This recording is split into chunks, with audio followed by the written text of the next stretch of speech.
और ये नहीं कि मासूमी ने सिर्फ अपने ज़माने में, बाज़ औक़ात तय्युल अर्ज़ करके अपने शियों की मदद करते थे कि ये उलझने जब पैदा हुई।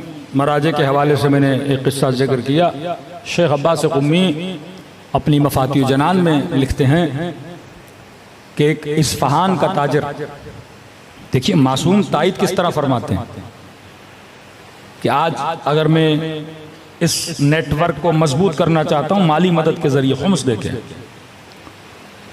तो मुझे शक है कि पता नहीं ये इमाम ज़माना तक पहुँचता है कि नहीं पहुँचता। कि अल्लाह कहता है ना, तुम जो बकरे ज़बा करते हो उसका गोश्त मुझ तक नहीं पहुँचता, लेकिन तुम्हारी नीयत मुझ तक पहुँच जाती है। तो ये इस्फ़हान का ताजिर कहता है कि मैं अपना खुम्स लेके नजफ़ गया, तो नजफ़ में कुछ मराजे थे, मैंने उनको दिया। एक को मैंने मसलन 1 लाख रुपया लेगा, एक को मैंने 30,000 दिया। बसरा गया, वहाँ पे एक और मरजा था, मैंने उसे 30,000 और दे दिए। काज़मेन गया, वहाँ पे एक और मरजा थे, मैंने 40,000 उनको दे दिए। काज़मेन गया, मैंने ज़ियारत की इमाम मूसा काज़िम की। फिर सामिरा गया, मैंने ज़ियारत की इमामैन हुमामैन की। कहता अब जब वापसी पे पलट रहा था, शब जुमा थी, तो वापसी के रास्ते पे मेरी मुलाकात एक सैयद बुजुर्गवार से हुई। बड़ा नूरानी चेहरा, सैयद वाला लिबास। तो उन्होंने मेरा नाम लेके कहा कि फलानी कहाँ जा रहे हो? तो मैंने कहा मैंने ज़ियारत कर ली, अब लंबा सफ़र है, मैंने वापस ईरान जाना है। तो कहा देखो आज शब जुमा है, और शब जुमा मेरे जद की ज़ियारत करने का बहुत बड़ा सवाब है। अब ये क्या समझ रहा है, कोई सैयद है तो ये सवाब मत गवाओ, ज़ियारत करो फिर जाओ। तो मैंने कहा ठीक है सैयद बुजुर्ग, अगर आप कहते हैं मैं आपके साथ, आप भी जा रहे हैं, हमें भी जा रहा हूँ, हरम शब जुमा है, मेरे जद की ज़ियारत करो।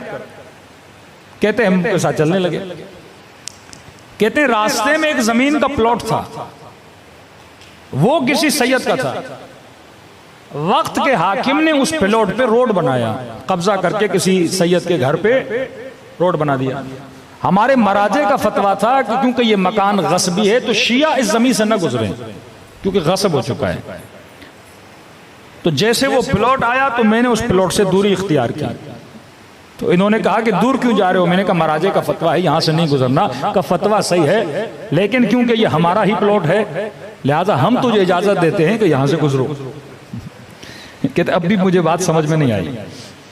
पहुंचे हरम में, मुझे कहा कौन सी ज़ियारतें पढ़ते हो? मैंने कहा मौला ये पढ़ता हूँ, सैयद ये पढ़ता हूँ, वो पढ़ता हूँ। उन्होंने कहा ज़ियारत अमीनुल्लाह पढ़ो, इस ज़ियारत की बड़ी फजीलत है। तो कहा मैं पढ़ता हूँ, मेरे साथ पढ़ो। कहते मैंने ज़ियारत अमीनुल्लाह पढ़ना शुरू किया। लेकिन जब सलाम देते हैं ना 12 इमामों को, मेरा सलाम हो अली पर, मेरा सलाम हो हसन पर, मेरा सलाम हो हुसैन पर, कहते हैं जब 12वें पर वो आते थे तो ये नहीं कहते थे मेरा सलाम हो महदी पर, कहते थे मेरा सलाम हो मुझ पर। अब भी मैं नहीं समझा। फिर कहा कि ज़ियारत जामे कबीरा पढ़ी है? मैंने कहा जी। कहा इसकी बहुत फजीलत है, इसमें फ़ज़ाइल अहले बैत अलैहिस्सलातु वस्सलाम है। फिर उन्होंने ज़ियारत जामिया कबीरा पढ़ी, फिर मैंने उनके साथ ज़ियारत जामिया का भी पढ़ी, और फिर जब सलाम की बारी आती थी ये खुद पे सलाम करते थे। कि अब भी समझ में नहीं आया। नमाज पढ़ी हमने, नमाज पढ़ने के बाद जब वापसी पे चले अब मुझसे पूछने लगे इस्फहान से आए हो? मैंने कहा जी। इस्फहान में फला आलिम है, मुबल्लिग हैं, उन्हें जाकर हमारा सलाम देना।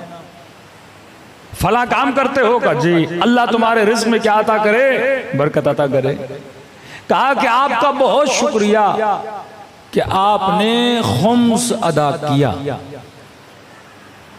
और आपने जिन जिन को दिया आपकी अमानत हम तक पहुंच गई। और कहा ये थोड़ा सा जो तुम्हारे पास बाकी है बसरे जाना, फला आलिम है उसे देकर आना।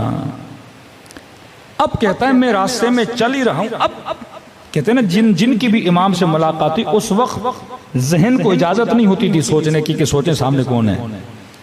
कहते अब जब मैं सोचने लगा वाकई ये कौन है, मेरा नाम कैसे पता, मैं किस शहर से हूं, उस शहर में कौन सा आलिम है, मैंने किन किन को खुम्स दिया है कैसे पता। कहते यहां मैंने सर उठाया तो मेरी निगाहों के सामने से इमाम ज़माना ओझल हो चुके थे। अल्लाहुम्मा सल्ली अला